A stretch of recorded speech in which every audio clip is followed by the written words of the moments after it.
नमस्कार श्रोते हो, रेडिओ जयंतच्या आनंदी कट्ट्यावर मी अनुराधा आपणा सर्वांचं मनपूर्वक स्वागत करते. श्रोते हो, एका व्हॉट्सॲप ग्रुपवर एक फार छान आणि विचार करायला लावणारी पोस्ट वाचनात आली. आजच्या आनंदी कट्ट्यावरून ती तुम्हा सगळ्यांशी शेअर करावीशी वाटते. अमेरिकेला ठेच लागली आहे, भारतीय कधी शहाणे होतील, असं त्या पोस्टचं शीर्षक आहे. कधी विचार केलाय का की एका शांत झालेल्या स्वयंपाकघरानं संपूर्ण देशाचं भविष्य बदलू शकतं? अमेरिकेत तसं घडलंय. म्हणजे बघा, 1970च्या दशकात बहुतेक घरांमध्ये आई वडील, मुलं, आजी आजोबा एकत्र राहायचे. संध्याकाळी सगळे डायनिंग टेबलवर बसायचे. घरातली पोळी, ब्रेड, सूप हे सगळं सेवन करत होते आणि त्यावेळी ते फक्त पोट नव्हते भरत, तर त्यांच्यातली नातीही त्यामुळे घट्ट होत होती. पण 1980 नंतरनं हळूहळू दृश्य बदललं. फास्ट फूड, टेक अवे, वेगवेगळे रेस्टॉरंट्स यांनी त्यांच्या स्वयंपाकघरावर ताबा मिळवला. आईवडील कामात व्यस्त झाले, मुलं पिझ्झा बर्गरमध्ये रमली, आजी आजोबांचा आवाज कमी झाला. तेव्हाच काही तज्ज्ञांनी चेतावणीही दिली होती की जर तुमच्या घरातल्या जेवणाचं नियंत्रण बाहेरच्या हॉटेल्सकडे गेलं, रेस्टॉरंट्सकडे गेलं आणि मुलं आणि वृद्धांची जबाबदारी सरकारवर टाकली तर कुटुंब उद्ध्वस्त होतील. लोकांनी त्याकडे दुर्लक्ष केलं आणि खरंच ही भविष्यवाणी खरी ठरली. 1971मध्ये 71% कुटुंब ही पारंपरिक होती अमेरिकेमध्ये. आई वडील आणि मुलं सगळे एकत्र राहत होते. आज तीच संख्या 20%वर आली आहे. उरलंय काय? वृद्धाश्रमात गेलेले आजी आजोबा, भाड्याच्या अपार्टमेंटमध्ये एकटं जगणारे तरुण, तुटलेली लग्न, एकाकी पडलेली मुलं, घटस्फोटाचं प्रमाण पहिल्या लग्नात 50%, दुसऱ्या लग्नात 60%च्याही वर आणि तिसऱ्यात तर तब्बल 70%च्याही वर. अमेरिकेतला हा काही अपघात नाही आहे, ही किंमत आहे शांत झालेल्या स्वयंपाकघराची आणि त्याकडे दुर्लक्ष करणाऱ्या समाजाची. याचं कारण म्हणजे घरचं जेवण हे फक्त अन्न नाही आहे, ती ऊब आहे.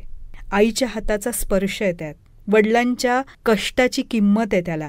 एक घराला कुटुंब बनवणारी जादू आहे घरच्या जेवणामध्ये. पण आज आपण बघतो आपल्या इथे सुद्धा हेच जेवण स्विगी झोमॅटोवरून येतं आणि आपलंही घर हळूहळू गेस्ट हाऊस बनू पाहतंय.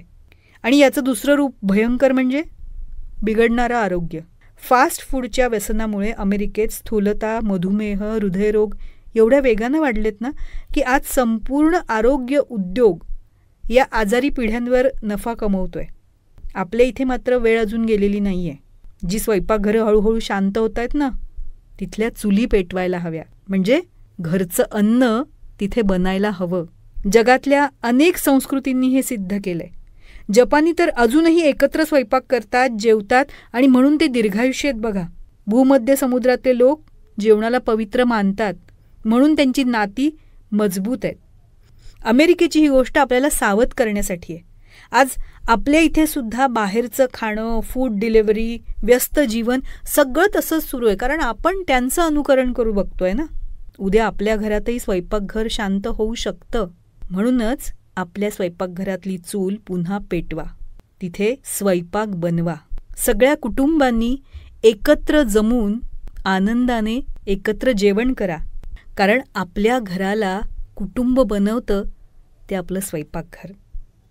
म्हणून बघा ना, पूर्वीचे लोक म्हणायचे चुली वेगळ्या नाही झाल्या पाहिजेत, चूल एकत्र राहिली पाहिजे.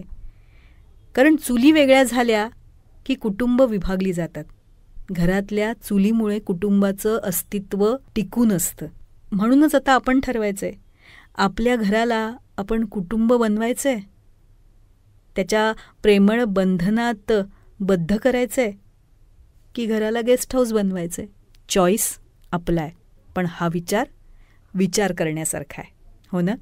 तेव्हा श्रोते हो, हा होता आनंदी कट्ट्यावरचा आजचा सुंदर विचार. तुम्हाला तो कसा वाटला याविषयीची तुमची कमेंट बॉक्समध्ये नक्की लिहा.